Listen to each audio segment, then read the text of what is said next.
ಕನ್ನೋಡೋಣ ಅಲ್ಲೇ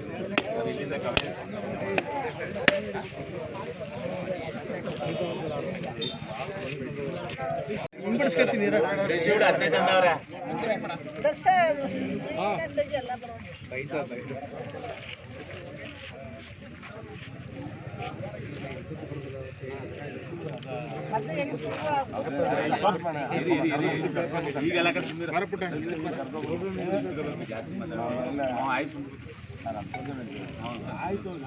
ನೋಡೋರು ರೋಡ್ ನೋಡೋರು ಆಗಲ್ಲ.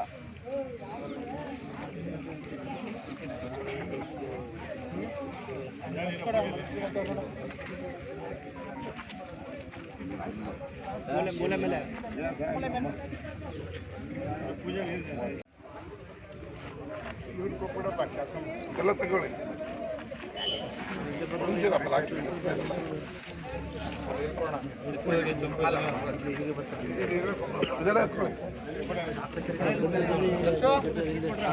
ಒಂಚೂರು ಹಿಂದೆ ಹಂಗೆ ಹೊಂಟವ ಒಂಚೂರು ಹೋಗಿ ಮುಂದಕ್ಕೆ ಹೋಗಿ ಹೋಗಿ ಹಿಂದಕ್ಕೆ ಹೋಗಿ ಅಮ್ಮ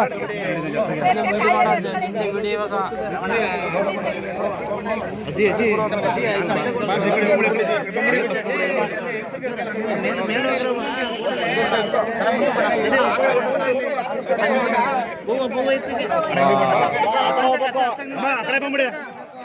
ಈ ಸೀರೆ ಬೇಕಾಗಿಲ್ಲ ಫೋಟೋ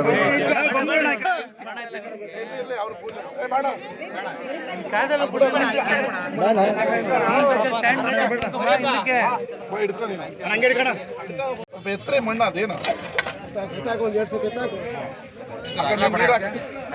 ಎಲ್ಲ ಬಲಗಡೆಗೆ ವಿಡಿಯೋ ಮಾಡ್ತಿದ್ರೆ ನಾನೇ ಪೂಜೆ ಮಾಡಿಸಿ ಆದ್ರೆ ಸಾಕು ಆಯ್ತು.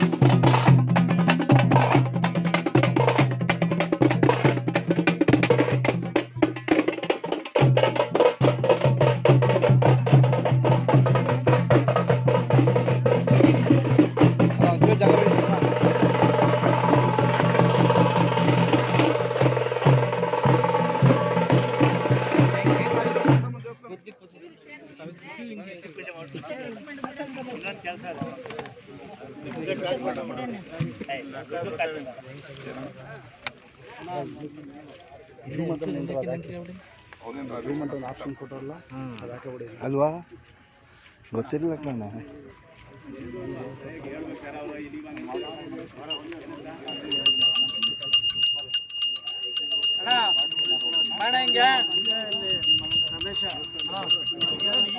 ಯಾಕೋ ಸಿಕ್ಕಿದ್ರಲ್ಲಿ ಯಾಕೆ ಅಂದ್ರೆ ಅಲ್ಲಿ ಕುತ್ಕೊಂಡು ಚೇರ್ ಮೇಲೆ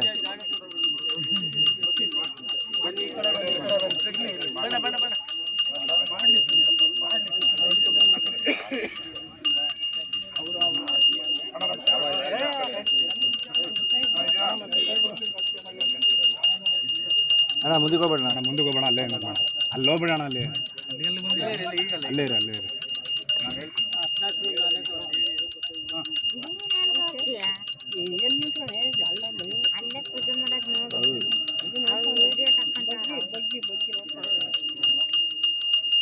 ಅಲ್ಲೇ ಇರ್ತೀಯಾ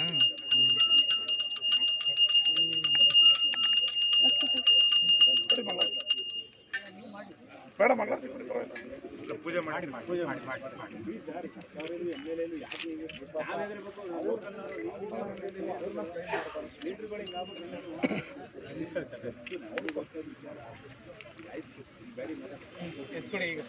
ಆಗಿರಲಿಲ್ಲ. ಅಲ್ಲಿನ ಜನ ಭಾಳ ಕಷ್ಟಪಡ್ತಾರೆ. ಅದಕ್ಕೆ SCP ಇಂದ 1 ಕೋಟಿ ರೂಪಾಯಿಯನ್ನು ಹಾಕಿದ್ದೀವಿ.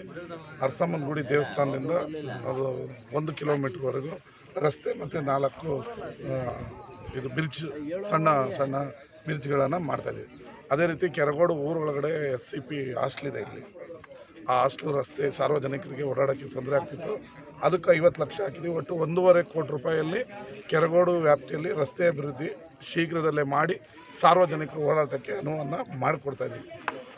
ಈಗ ನಿನ್ನೆ ತಾವರೆಕೆರೆ ಕೆರೆ ಅಭಿವೃದ್ಧಿಗೆ 5 ಕೋಟಿ ಹಾಕಿದ್ದೀನಿ. ಅದರದ್ದು ನಿನ್ನೆ ಅಪ್ರೂವಲ್ ಆಗಿದೆ, ಫೈನಾನ್ಸ್ ಅಪ್ರೂವಲು. ಶೀಘ್ರದಲ್ಲೇ ಟೆಂಡರ್ ಕರೆದು 14ನೇ ನಾಲೆ ಮತ್ತು ತಾವರೆಕೆರೆ ಅಭಿವೃದ್ಧಿಯನ್ನು 5 ಕೋಟಿ ರೂಪಾಯಿಯಲ್ಲಿ ಶೀಘ್ರದಲ್ಲೇ ಕೆರಗೋಡಲ್ಲಿ ತುಂಬ ದುರಸ್ತಾಗಿದೆ ಸರ್. 14ನೇ ನಾಲೆ ಮತ್ತು ಕೆರಗೋಡಿನ ಕೆರೆ ಅಭಿವೃದ್ಧಿಗೆ 5 ಕೋಟಿ ರೂಪಾಯಿಯಲ್ಲಿ ಶೀಘ್ರದಲ್ಲೇ ಅಭಿವೃದ್ಧಿಯನ್ನು ಮಾಡಿ ಸಾರ್ವಜನಿಕರಿಗೆ ಅನುಕೂಲ ಮಾಡಿಕೊಡ್ತೀವಿ. ನಮ್ಮ ಕಾಂಗ್ರೆಸ್ ಪಕ್ಷ ಸಿದ್ದರಾಮಯ್ಯನವರು ಮತ್ತು DK ಶಿವಕುಮಾರ್ ಅವರು ಅಧಿಕಾರಕ್ಕೆ ಬಂದ ನಂತರ ಕೆರಗೋಡಿನಲ್ಲಿ ಸರಿಸುಮಾರು ಈಗಾಗಲೇ 8-9 ಕೋಟಿ ರೂಪಾಯಿ ಕೆಲಸ ಆಗಿದೆ. ಇತಿಹಾಸದಲ್ಲಿ ಯಾವತ್ತೂ ಕೂಡ ಅಷ್ಟು ದುಡ್ಡಿನ ಕೆಲಸ ಕೆರಗೋಡು ವ್ಯಾಪ್ತಿಯಲ್ಲಿ ಆಗಿರಲಿಲ್ಲ. 1 ವರ್ಷದಲ್ಲೇ ಈ ಮಟ್ಟದ ಅಭಿವೃದ್ಧಿಯನ್ನು ಮಾಡ್ತಾಯಿದ್ದೀವಿ. ಇದೆಲ್ಲ ಸಾರ್ವಜನಿಕರಿಗೆ ಒಳ್ಳೆಯದಾಗಬೇಕು ಅನ್ನೋದು ನಮ್ಮ ಭಾವನೆ. ಕೆರಗೋಡು ಸರ್ಕಲಲ್ಲಿ ಗಾಡಿಗಳಿಂದ ಟ್ರಾಫಿಕ್ ಜಾಮ್. ಪೊಲೀಸ್ನವ್ರಿಗೆ ಹೇಳ್ತೀನಿ, ಅದೆಲ್ಲ ಸಣ್ಣ ಪುಟ್ಟ ಈ ಹಳ್ಳಿಗಳಲ್ಲಿ ನಾವು ನಗರ ಪ್ರದೇಶದಲ್ಲಿ ಮಾಡಿದೋ ಥರ ಮಾಡೋಕ್ಕಾಗಲ್ಲ. ನಗರ ಪ್ರದೇಶದಲ್ಲಿ ಟ್ರಾಫಿಕ್ ಇದೆ, ಹಳ್ಳಿಗಳಲ್ಲಿ ಒಬ್ಬೊಬ್ಬರು ಸರ್ಕಲ್ 2 ನಿಮಿಷ ನೀನು ಹೊಟ್ಟೆಪಾಡಿಗೊಂದು ಅಂಗಡಿ ಇಟ್ಕೊಂಡಿರ್ತೀಯ, ಹೊಟ್ಟೆಪಾಡಿಗೊಂದು ಆಟ ಓಡಿಸ್ತಾ ಇರ್ತೀಯ, ಹೂವು ಹಾಕಿರ್ತಾ ಇರ್ತಾರೆ, ಬೋಂಡ್ ಹಾಕ್ತಿರ್ತಾರೆ, ಬಜ್ಜಿ ಹಾಕ್ತಾ ಇರ್ತಾರೆ. ನೀವು ಸಿಟಿಯಲ್ಲಿ ರೋಡ್ ಬಿಡಿಸ್ದಂಗೆ ಹಳ್ಳಿಗಳಲ್ಲೂ ಬಿಡಿಸುವಂಥ ಬಡವರು ಹೊಟ್ಟೆ ಮೇಲೆ ಹೊಡೆಯೋಕ್ಕಾಗಲ್ಲ. ಯಾರೋ ಕೆಲವರು ಮಾತಾಡ್ತಾರೆ ಅನ್ನೋದಕ್ಕಾಗಲ್ಲ. ನಾವು ಬಡವ್ರನ್ನೂ ನೋಡಬೇಕು, ರಸ್ತೆನೂ ನೋಡಬೇಕು. ಇದು ಹಳ್ಳಿ, ಆದಷ್ಟು ಕಂಟ್ರೋಲ್ ಮಾಡಿ ಅಂತ ಕೇಳ್ತಾರೆ. ಅವ್ರು ಎಕ್ಸ್ಪೀರಿಯನ್ಸ್ ಹೇಳ್ತಾರೆ. ಇದು ಹಳ್ಳಿ.